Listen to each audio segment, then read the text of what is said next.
Hi guys, welcome back to the channel. Thanks for clicking the video. And yeah, I'm back. Apologies for not being around for a while, but unfortunately real life was getting in the way of my guitar building.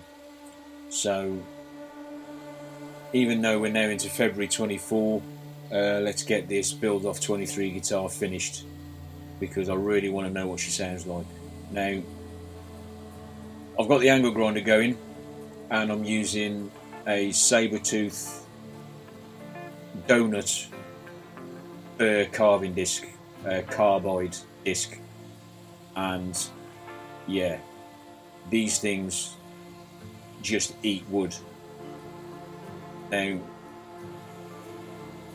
this body is made from maple and sapele, and this is the fine version of these carbide discs that Sabertooth make, and it's basically destroying it's absolutely pummeling it. Now, although this looks incredibly violent, and it is, these carving discs, you can be surprisingly accurate and precise with them. Now, what helps in this case is it's got holes around the circumference, so obviously when it's up to speed on the angle grinder, you can see where you're carving, which the first couple of times you do it is a bit disconcerting, but you know, it makes this a lot easier. And certainly doing this with hand tools, I'd be doing this for a long time. Now, I've got this footage sped up at 2 times speed, because you don't want to sit here for, you know, nearly half an hour watching me do this, but even so, you know, you can get through your material really quickly with these things.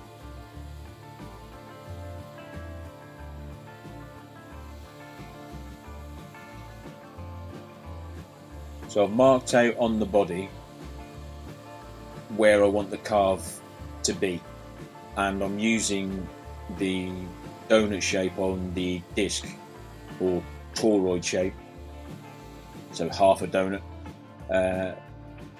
to put the carve into the side of the body. So, you know, it's got many names, you know, modern carve, relief carve, whatever you want to call it, but I'm using the curve on the disc to get that shape into the body. And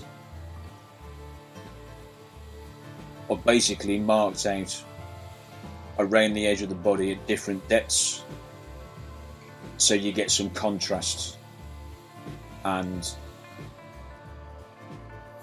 shape and flow as you go around the edge of the guitar body.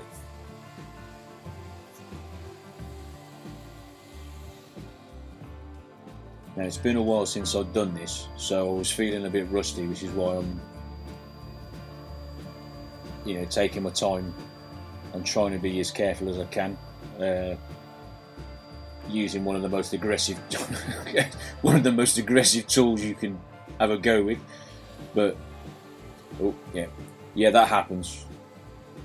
It's noisy and it's dusty, so I've got my respirator on and ear defenders and eye protection, which, yeah, I know I wear spectacles, so having goggles on isn't comfortable, but you don't want a wood chip or one of the teeth off the carbide disc to go in your eye.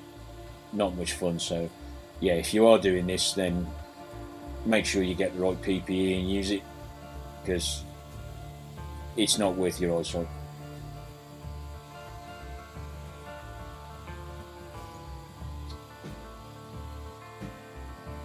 I have got extraction going, as you can see that pipe in the background. It's not really doing a great deal, because when I'd finished, the inside of the garage was basically a dust bowl, and I had to vac absolutely everything. So, not the cleanest job, but with better extraction. Yeah. That's why you wear a respirator. You don't want to be breathing that in at all. You know, some better extraction, it would be a bit cleaner, but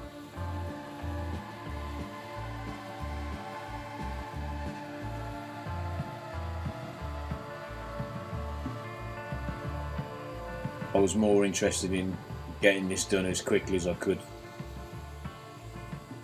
And with this thing, that's quite quick. So as I'm coming around this bottom section of the body, I'm not going as far in as I did on the other side, and that is because that's where the control cavity is, and I didn't want to go in so far that I opened up the side of the control cavity. Now, once I've finished the carve, there's probably a good 3 or 4 millimeters of material left between where the carve goes into the guitar top and the inside of the control cavity. But I was trying to be really careful and not go too deep, because I have gone through a guitar body trying to put some carving shape into it, and found the control cavity, which it's a very annoying thing when it happens, but it's not something you want to do twice.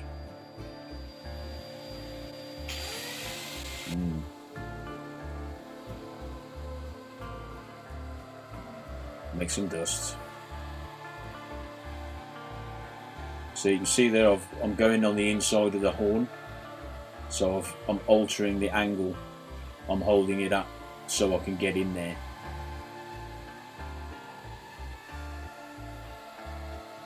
And obviously it's not recommended that you remove the guard, but obviously if that was there, then I'd have no chance of getting in there. But you have to be careful. Treat the tool with respect, because it's a very dangerous tool.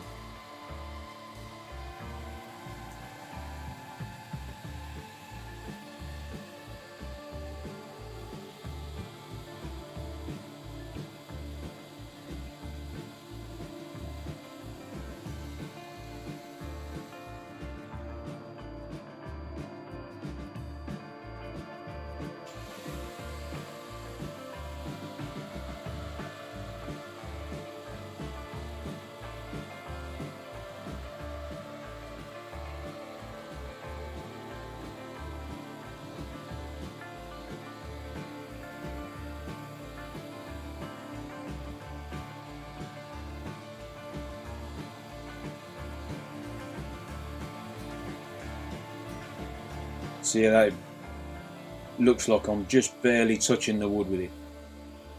That's all you need to do.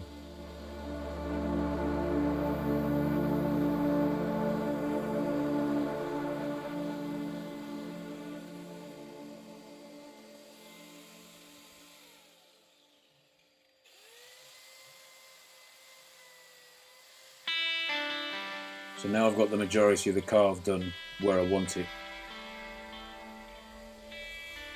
I'm now trying to go back over it and just tidy up and smooth out the curves and the edges.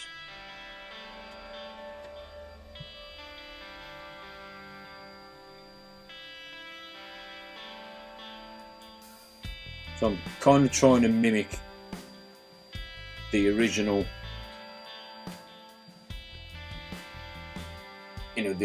the original carve on the Ernie Ball silhouette that this guitar is based on. I'm not trying to copy it exactly, but they do have a fairly deep recarve around the edges. But obviously by doing that, it's allowing me to expose the veneers that I've got sandwiched between the body and the top, which are birch. There's that one that you can see, the pale one, and there's also a really, really thin, less than a mil thick black, but that'll show up better once we go through the sanding and finishing process.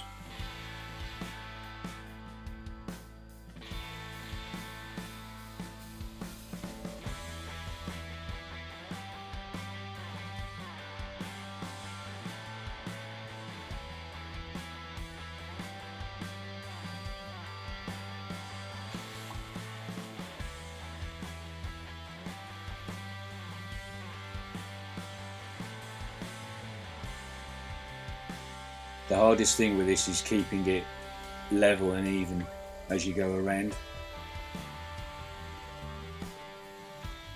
So I say it's been a while since I've done this, so I'm a bit rusty.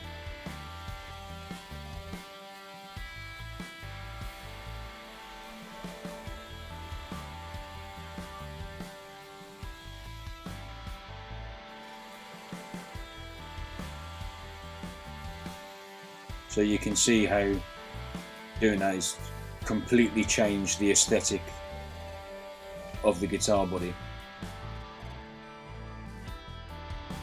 Plus also you've reduced a lot of the weight as well, because if you looked at it from a volume perspective, then you know there's quite a bit of weight that's been removed, which obviously make the guitar a bit more comfortable to play.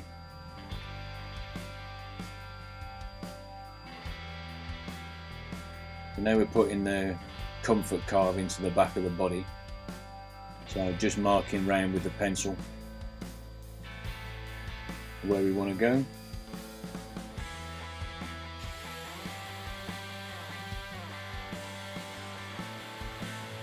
So I can be a bit more aggressive here because it's one continuous shape that I'm carving out.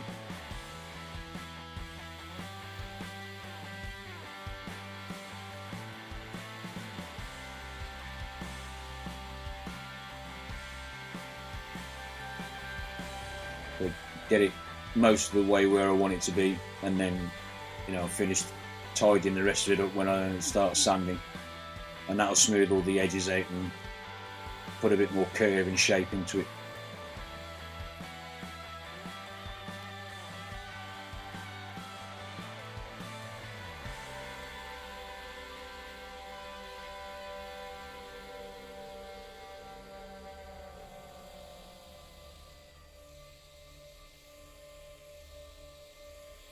Yeah, any questions, comments, drop them below.